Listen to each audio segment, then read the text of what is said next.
A rubber boat, 10 Marines, a caving ladder slapping against the hull of a tanker that hasn't answered 3 radio calls.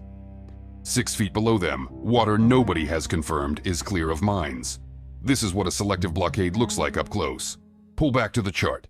21 nautical miles of navigable water, 138 vessels per day, 1/5 of the world's oil supply. The United States Navy has been ordered to shut it down, but only the Iranian part. The physics problem is immediate. How do you block one country's ships while letting everyone else through, in a corridor narrower than the length of Manhattan, filled with mines that don't broadcast their position, suicide drones flying below radar horizon, and fast attack boats that look identical to fishing vessels until the moment they detonate? A destroyer can launch a Tomahawk from 100 nautical miles out. A carrier can put bombs on target from the other side of the Gulf. But neither one can climb aboard a tanker, check its manifest, and make a decision in 30 seconds about whether the crew is hauling crude oil or concealing weapons. That job requires eyes at close range and boots on deck. No sensor replaces a Marine reading a captain's face. If that engineering problem interests you, subscribe to Navy Decoded. We don't summarize blockades, we disassemble them. The answer to how the US Navy selectively strangles one country's maritime economy while keeping the world's oil flowing requires 3 capabilities no other fleet on Earth possesses at the same time. We start with the eyes. Every weapon system the United States Navy spent 70 years perfecting was designed for one environment: blue water, open ocean, hundreds of miles between combatants. Radar sees far, missiles fly far. Stealth matters because there's nothing else on the screen. Hormuz breaks all of it. At 21 miles wide, the strait compresses the most advanced naval force in history into a space smaller than a single carrier's radar footprint. The water is shallow, 200 feet in the shipping lanes. The coastline is cluttered with islands, inlets, and harbors generating thousands of radar returns. And moving through that clutter, fishing dhows, oil service boats, coastal freighters, pleasure craft, hundreds of civilian contacts building a wall of noise across every sensor aboard every ship. Iran understands this geometry perfectly. The Islamic Revolutionary Guard Corps Navy doesn't fight in blue water, it fights in the clutter. Its fast attack craft, PACAP-class boats displacing barely 14 tons, hide among fishing vessels. Same size, same radar cross-section, same speed.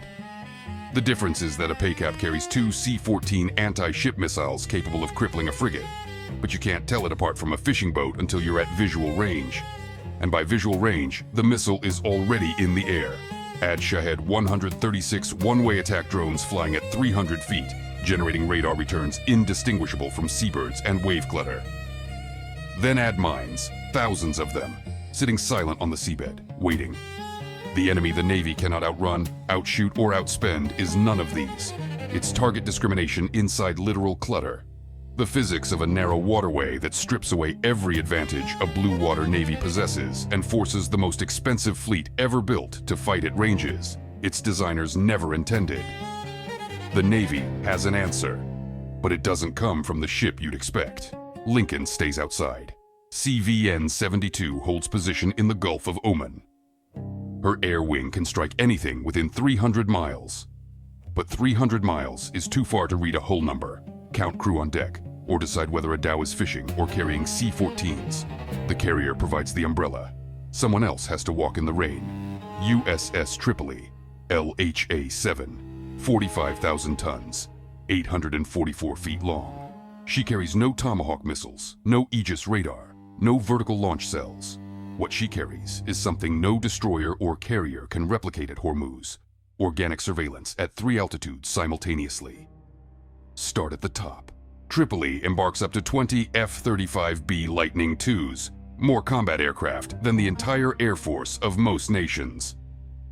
But at Hormuz, they're not dropping bombs. They're flying surveillance orbits at 25,000 feet. And the reason is a system called AAQ-37, the Distributed Aperture System. 6 infrared cameras mounted flush around the F-35's fuselage. Full spherical coverage, 360 degrees. The pilot sees through the aircraft in every direction via helmet display. But the real value at Hormuz is what those cameras see looking down. From 5 miles up, DAS tracks every vessel on the surface simultaneously, classifying them by infrared signature. A fishing dhow running a small diesel engine generates a thermal pattern fundamentally different from a paycap fast attack boat idling with oversized turbines at low speed. DAS sees the difference. The pilot never needs to descend. A $109 million stealth fighter built to dominate air-to-air combat, reduced to a surveillance camera circling above a shipping lane. That's the trade-off. Every hour an F-35B spends watching tankers is an hour it's not available to intercept Iranian aircraft or strike missile launchers. Tripoli trades air combat power for target discrimination because at Hormuz, knowing which ship to board is worth more than knowing which target to bomb. Drop to the middle altitude. MH-60S, Seahawk helicopters. Tripoli carries a full squadron. They fly low, 200 feet, close enough to read hull numbers painted on a bow. Close enough to count crew on deck, close enough to see whether the fishing nets are wet, because a boat that claims to be fishing with dry nets isn't fishing. Visual confirmation that no satellite, no radar, and no infrared sensor can replicate. The human eye at close range remains the final discriminator. Drop to the surface. Task Force 59's GARC, Global Autonomous Reconnaissance Craft. 16-foot unmanned boats capable of 40-plus knots running autonomously through the shipping lanes around the clock. AI-powered classification, which vessels have active AIS transponders, which have gone dark, which changed course without explanation. In Operation Epic Fury, GRC platforms logged over 450 underway hours and 2,200 nautical miles. The first time AI-powered unmanned surface vessels had been deployed at scale in an active blockade environment. 3 layers: F-35B from above, thermal classification; Seahawks from the side, visual confirmation; GARC from the surface, behavioral tracking. Tripoli stitches them into a single target list, updated in real time, prioritized by threat probability. Think of it as airport security, except the conveyor belt moves at 30 knots, runs 500 bags through every day, and 3 of them contain explosives. You can't stop the belt. You can't scan them all. You get 1 shot per bag. That's Tripoli's job, every day, around the clock. But the target list is only step 1. Somebody still has to climb onto the ship. That job doesn't belong to an F-35 or a drone. It belongs to 10 Marines in a rubber boat. Here's the contradiction. At the center of every modern blockade, the United States fields the most sophisticated standoff weapons ever engineered. Tomahawk cruise missiles that strike from 1,000 miles. LRASM, anti-ship missiles that find their own targets. SM-6 interceptors that engage threats at the edge of the atmosphere. Every system designed to keep American sailors as far from the enemy as physics allows. And then we send 10 Marines in a rigid hull inflatable to climb a caving ladder onto a tanker that might be booby-trapped. Every piece of technology the Navy owns, every Aegis radar, every E-2D Hawkeye, every Virginia-class submarine lurking beneath the strait, exists for one purpose during a blockade: to create a security bubble large enough for those 10 Marines to climb that ladder alive. The procedure is called VBSS. Visit, board, search, and seizure. 5 phases. Identification. Aegis cross-references the vessel's AIS beacon against Tripoli's target list. Query. The ship is hailed on Channel 16, ordered to state destination, cargo, and flag state. Warning. If the response is unsatisfactory, the vessel is ordered to heave to. Boarding. Marines fast rope from an MH-60S or climb from a RHIB alongside. Search and seizure, compartment by compartment, hold by hold. Each boarding takes 20 minutes to 2 hours. Multiply that by dozens of suspect vessels per day. 2,200 Marines aboard Tripoli and her escorts, the 31st Marine Expeditionary Unit rotating through boarding operations in cycles. An entire amphibious ready group transformed from an assault force into a floating police station. Picture a billion-dollar missile defense shield. Satellites, radars, interceptors, all of it online. For one purpose: to keep a single customs officer safe while he pries open a shipping container on a dock that might be wired to blow. The threat isn't theoretical. Iran has been collecting an estimated $2 million per transit from commercial vessels. A protection racket enforced by fast attack boats and the implicit threat of mining. American boarding teams must interdict even vessels that have paid, operating in international waters, under rules of engagement that require visual confirmation before any use of force. But boarding only works if the corridor is open. If Tripoli can't sail through the strait, Marines can't reach targets. And right now, the seabed between Tripoli and her targets is seeded with thousands of objects designed to make sure she never arrives. To find a weapon built to be invisible, you strip away every advantage you have. The destroyers go quiet, active sonar off, speed reduced to a crawl, electromagnetic emissions minimized.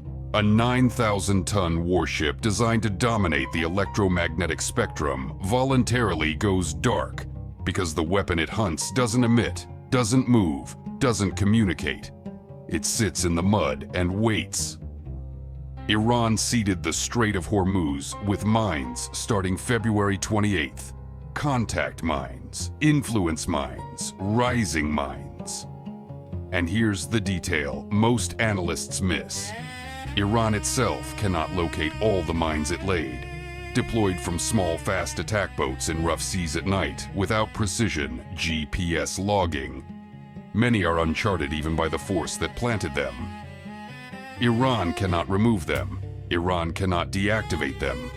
The minefield is permanent until someone clears it by hand. The Navy's primary tool is the knife fish, a mine countermeasure, unmanned undersea vehicle built by General Dynamics. 19 feet long, 21 inches in diameter. It carries a low-frequency broadband synthetic aperture sonar that generates high-resolution acoustic imagery of the seabed. SAS does what optical sensors cannot. It sees through silt. It distinguishes a mine buried under 3 feet of sediment from a rock of similar size by analyzing acoustic reflectivity patterns. The knife fish crawls autonomously at 4.5 knots, scanning corridor after corridor for up to 16 hours per mission.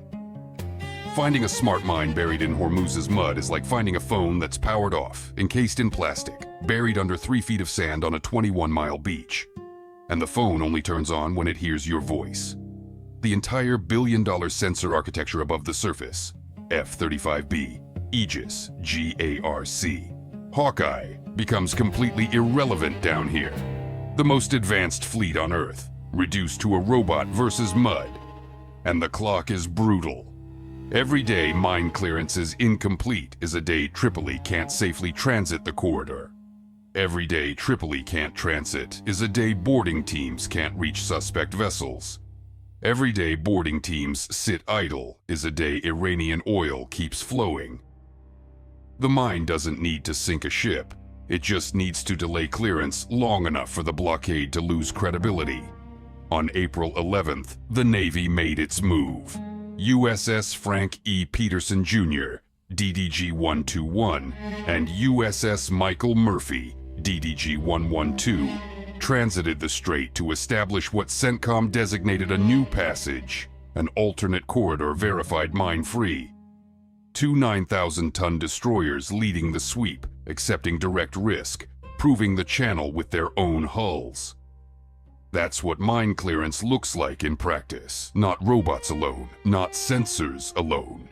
Steel ships with human crews sailing through water they're not certain is safe, because the blockade requires an open corridor, and the corridor doesn't open itself. Now step back. If you watched each element in isolation, you saw 3 separate problems. A surveillance challenge, a boarding challenge, a mine clearance challenge. 3 different kill chains, 3 different physics, 3 different timelines. But here's the question none of them answer individually. If the world's most powerful navy requires 3 simultaneous kill chains, 1 to sea, 1 to board, 1 to sweep, just to selectively block one country's ships in a 21-mile strait, what does that tell us about what a blockade actually is in the 21st century? The answer reframes everything. This is not a blockade in the 20th century sense. A wall of warships, a line on the map. Shoot anything that crosses. That model would choke 20% of the world's oil and turn every allied nation into an economic casualty. A wall blocks everyone. The US Navy doesn't need a wall. It needs a valve. A valve that opens for Saudi tankers and closes for Iranian crude. That lets Japanese LNG carriers through and stops IRGC fast attack boats. A valve that adjusts ship by ship, hour by hour, in real time based on intelligence that's 30 seconds old, not 30 days old. Look at the sensor architecture again. The F-35B, the Seahawks, the GARC drones. That's not a weapon system. That's a classification engine. The radar doesn't find targets to shoot. It finds targets to sort, blockade-worthy, or pass through. The $109 million stealth fighter isn't a combat aircraft. It's a custom scanner with afterburners. The entire apparatus, carrier strike group, 11 destroyers, amphibious assault ship, thousands of sailors, billions in Aegis radar time, deployed not to win a battle, but to operate an economic valve. Military power performing the function of a surgical financial instrument, shut down more than $100 million a day in Iranian oil revenue, while keeping the rest of the world's energy supply flowing.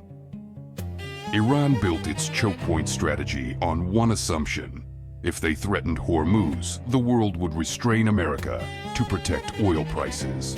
Instead, America built a machine that strangles Iran's economy through Hormuz while keeping prices manageable for everyone else.